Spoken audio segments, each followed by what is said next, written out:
This is what pilots spend their lives preparing for. Got to give it to the pilot, man. He made a hell of a landing. The Airbus 320 stayed intact when it slammed into the water. The 155 passengers and crew scrambled to escape as water started gushing into the cabin. It seems to be sinking as we speak. People rushed towards the back, panicking, thinking that's where the emergency exits were.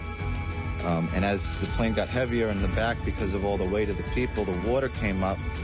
I started to get, close to my neck underwater.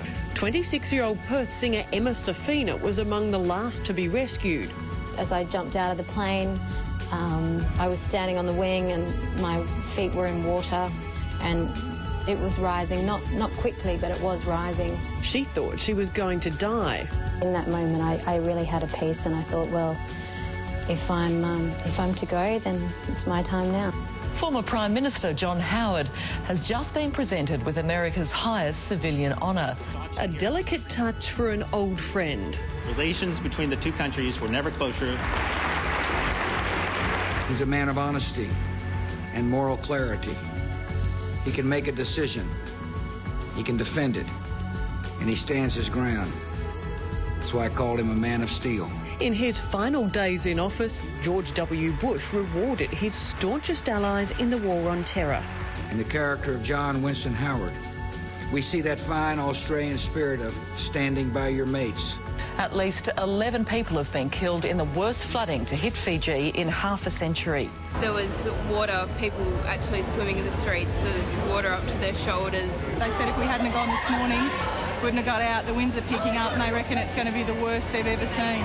Hundreds of Australians stranded by floods in Fiji have called on the federal government to arrange more emergency flights home. It is a state of emergency, there is no doubt about it, and the rainfall over those few days was incredible.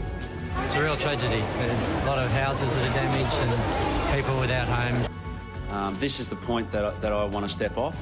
Well, after 15 years playing for Australia, Matthew Hayden has bid farewell to international cricket. And what a farewell it was. A standing ovation at his home ground, the Gabba, during last night's 2020 match against South Africa. You can even look back through the history books of the game and try and see if there's ever been a better opening batsman in the game, let alone Australia. He's got nothing left to prove. Every time I walk out in the field, I'd have him in every team I played in. He is a standing ovation for Matthew Hayden. I think that was just... Love him. Thank you. Thanks a lot. Heath Ledger, The Dark Knight.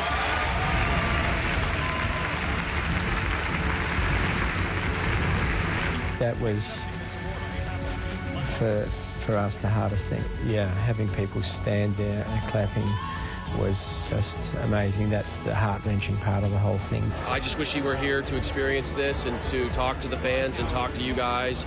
He's wonderful. He's a wonderful guy.